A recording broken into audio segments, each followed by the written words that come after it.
Hello, everybody. Glad to have you back again for our third session in our Life Alignment Values teaching or seminar, however you want to refer to this. Today we're talking about focus. Focus. In Hebrews chapter 12, verse 1 and 2, it says, "Therefore, since we have so great a cloud of witnesses surrounding us, let us also lay aside every encumbrance and the sin which so easily entangles us, and let us run with endurance the race that is set before us, fixing our eyes on Jesus, the author and perfecter of faith, who for the joy set before him endured the cross, despising the shame, and has sat down at the right hand of the throne of God." Well, we're here to talk about focus. How can you have focus? How can you develop focus? Why is focus even important? But first, before we get into all of that, I want you to understand that the Bible is not primarily a religious text or only a religious text. In fact, it's not intended to be a religious text at all. It is a life success manual. It's the purpose of the Bible is to expound to us or to help us understand our relationship to God. And it's a relationship. So it's very little about religion, and it's very much about relationship. And in that relationship, God wants us to be successful. He wants us to have a successful relationship with Him. He wants us to have a successful relationship with others around us. He wants us to have a successful life, a successful professional career. God is interested in every aspect of our life. So, focus. What is it? Focus is the act of concentrating your interest or activity on something. Or focus can only occur when we have said yes to one option and no to all other options. Now, that doesn't mean that your no has to be permanent, but it does have to be a present right now. When you're cutting off options, when you have many options available to you and you're trying to determine which option or options are the best for you to take, at some point you have to say no to some of those options or all other options except one, so that you can focus. If you try to do all of the options at the same time and you're trying to multitask on all of them, then you are not truly focused on any of them, and you cannot truly succeed at any one of them, because you're trying to pour your energy into all of them, and everything will end up being mediocre at best, or complete failure at worst in all of those things. If you want to be successful, you have to focus your attention, your activity on one option. So your no, but again, your no doesn't have to be a permanent no. It just has to be a present no. It means that that you can look at those options later. You can make a decision about them at a later time. But focus isn't really your primary problem. It's not the real problem. Deciding is. Deciding on which option is your biggest problem. But once you have made that decision, maybe you've had to have a group discussion. Maybe you've had to get together with several people, or with your family, or with your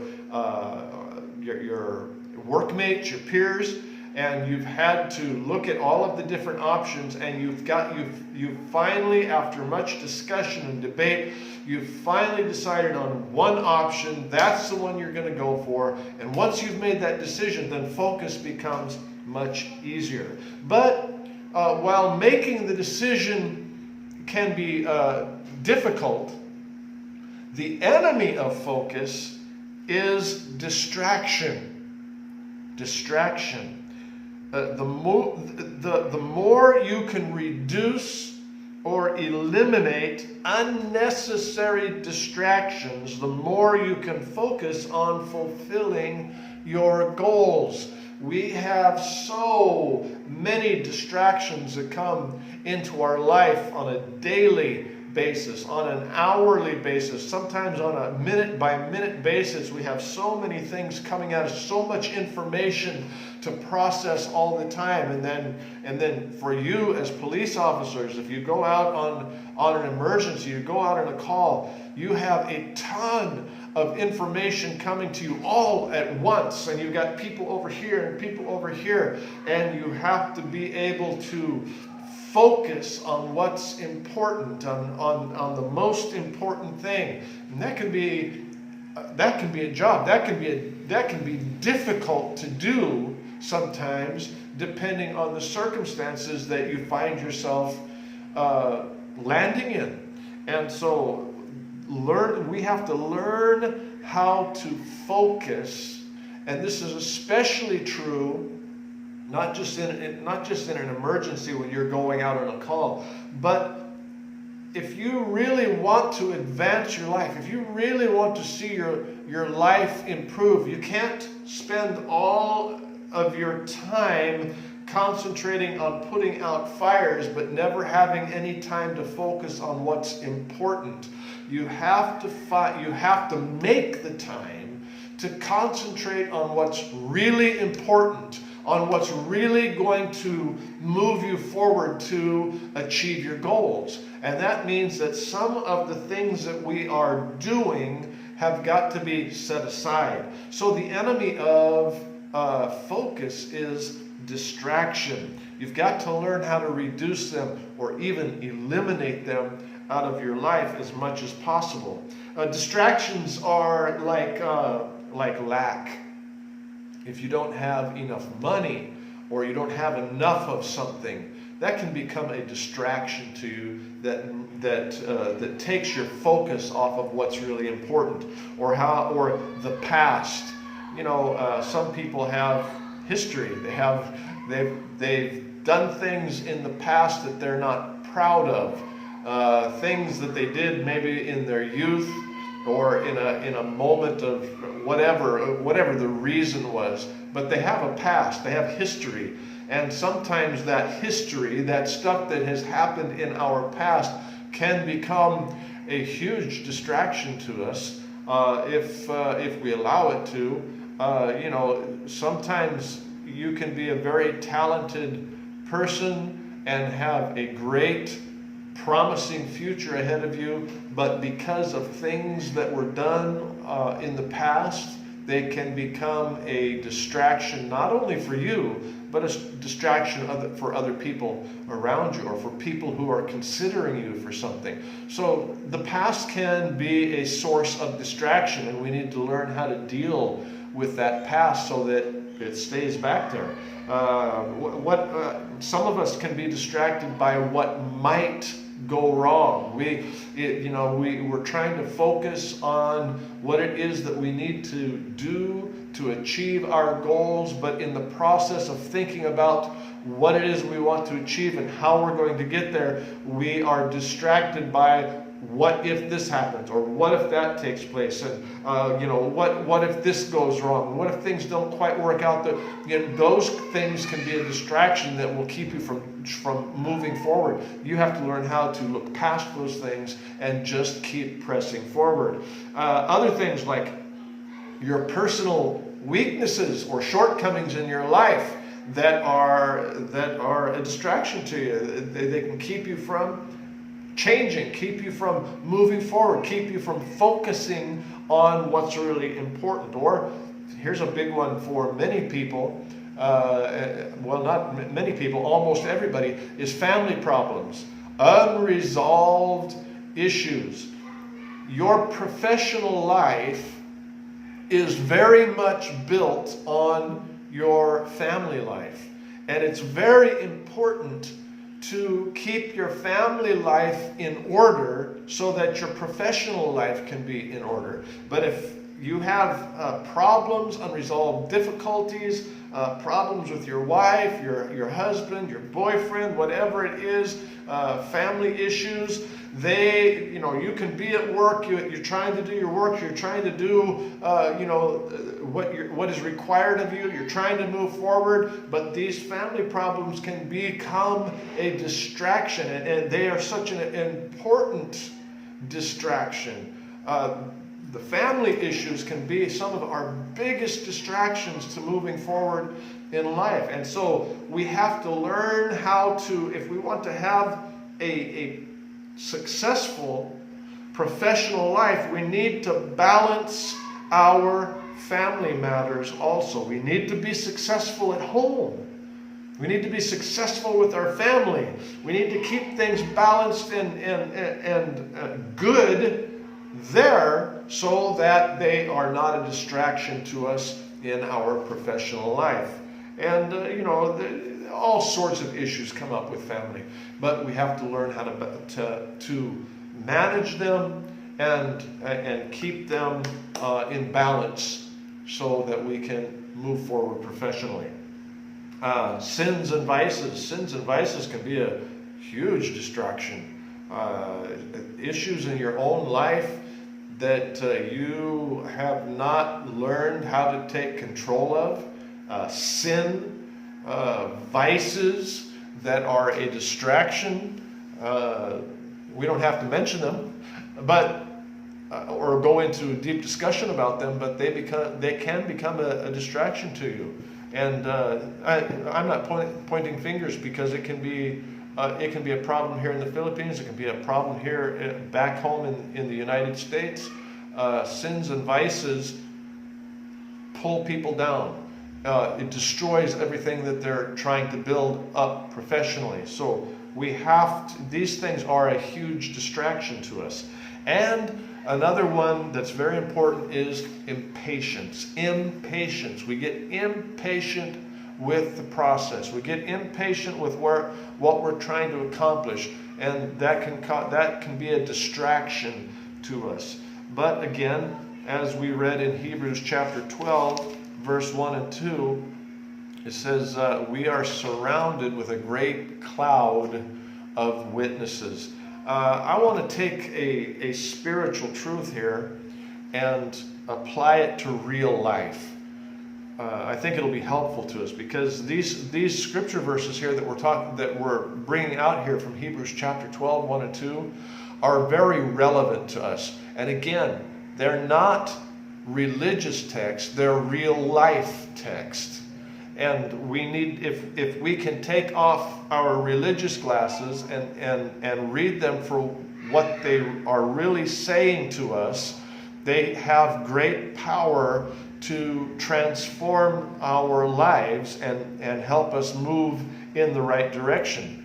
And so what I want to bring out to you here is that Hebrews 12, 1 and 2 says we're surrounded by a great cloud of witnesses. In other words, there is this silent scrutiny that you and I are being observed, evaluated, and encouraged by our superiors and peers.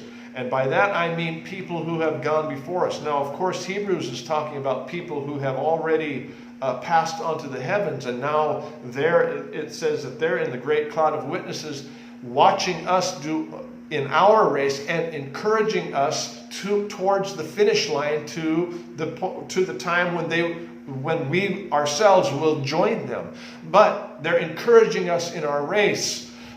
But also this applies to real life. This applies not just to spiritual life, but applies to you right now. Because what I want to say to you is that you are surrounded, not only spiritually, but by your superiors, by your peers, by the people that you work with, by your family. You are surrounded by these people. And not all of these people are the ones that are talking. They're not the ones that are congratulating you. They're not the ones patting you on the back. Yet they are there. They are observing, and they're observing to see how you are running the race. Not just that you are running the race, but how you're running the race.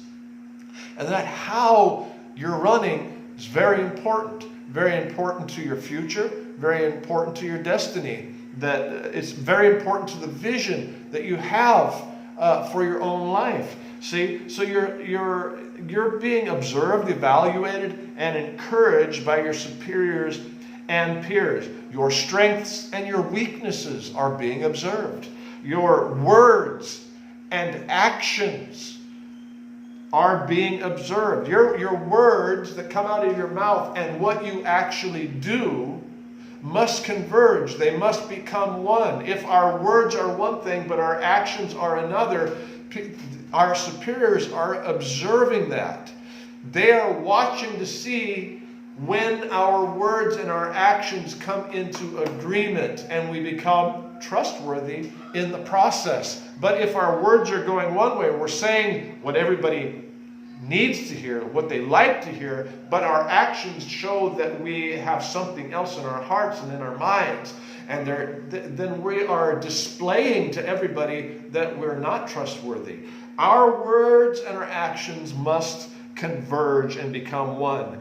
Your worthiness and your fitness for duty are being observed. Are you worthy of the position? Are you fit? Are you capable, able to do the job that you're being considered for future advancement, for leadership, for whatever it might be, for a team leadership position? Your worthiness and fitness are being observed. Your personality. Your personality is very important.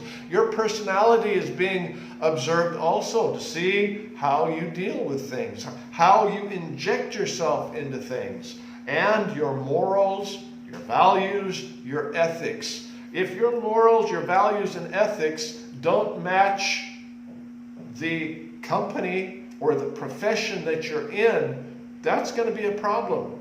Because everybody's going to want your morals, your values, and your ethics to be in alignment, not only with yourself, but with the values of the company, or in your case, the police department, the PNP that you're working for. They need your values, morals, and ethics to be in alignment so that we're all saying and doing the same thing.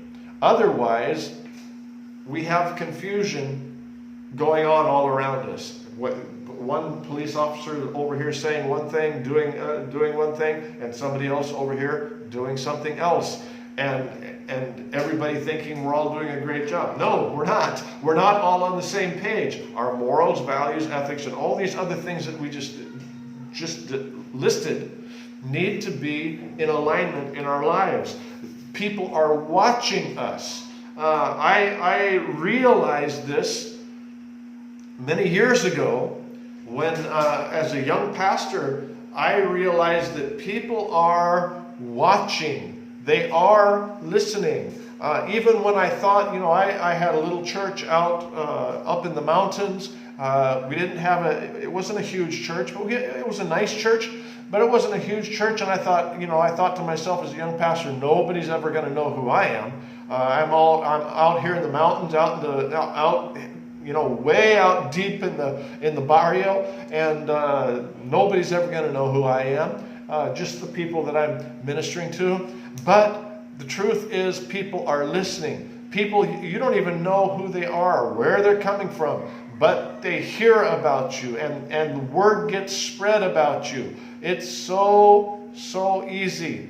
And so people are observing you even when you don't think anybody important is. People that you think, maybe you don't even know them personally. You've never actually met them. They might be somebody high, somebody superior to you, but you've never actually met them, and you don't, sometimes we think, what do they have to do with my career? They might have everything to do with your career, and just because they're being silent doesn't mean that they're not observing. They are, and everything is being recorded, and somebody that is important to your life is paying attention and watching what you're doing. So we need to understand that we're not just living in a box someplace and forgotten. We are being observed, and we're being observed for a reason. We're being observed for a future. We're being observed for possible advancement,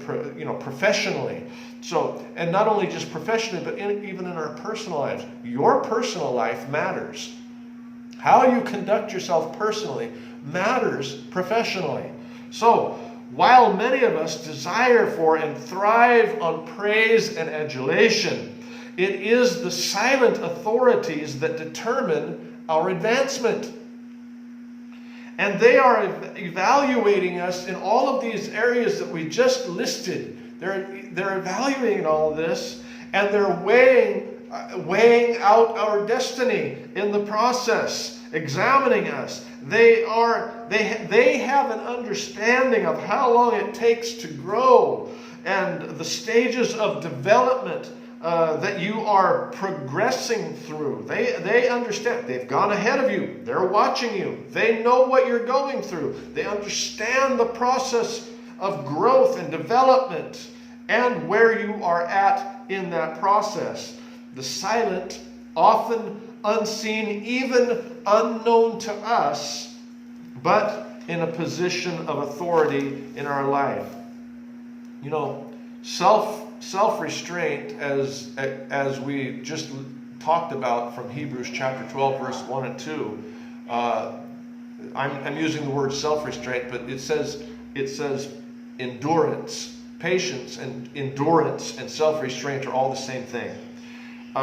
Growth is great in life. Progress is great. Achievement is great. But impatience in advancement is dangerous. Perhaps you would be able to force yourself into progress, early advancement. It's possible. It can be done.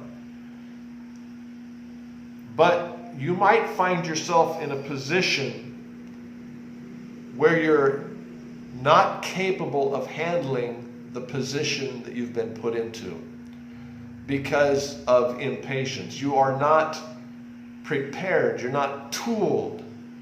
You're not experienced to be able to handle that position. Impatience is the shortcut to self-destruction, both personally and professionally.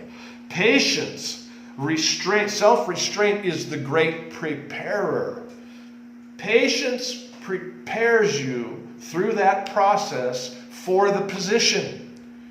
But if you try to short-circuit that, you may find yourself in a position where you cannot handle it, where you don't have the tools necessary to handle that position. And that is self-destructive. So your race professionally and personally is the long-term race. You need to look at it long-term, not try to satisfy your ego as quickly as possible, but think of it in the long term. Get yourself ready. Be in the process of preparation. So when that time comes, you can step into it and enjoy it. Don't short-circuit your focus with quick fixes that satisfy your ego, but hamstring your potential. You'll end up lame. You'll end up paralyzed. And finally, the third thing that these scriptures teach us that are applicable to real life is that you are to seat yourself, or to be seated, to be set. That's another way of saying focus or fixed. That's what it says in Hebrews chapter 12, verse 2. Fix your eyes, to put your eyes in a place where they are unmovable. Set or fix unmovably your eyes on your ultimate goal. Never take your eyes off of it. Refuse the short-term gratification. Be patient. Endure the cross, it says. Endure the cross, meaning it's a process. It's a process.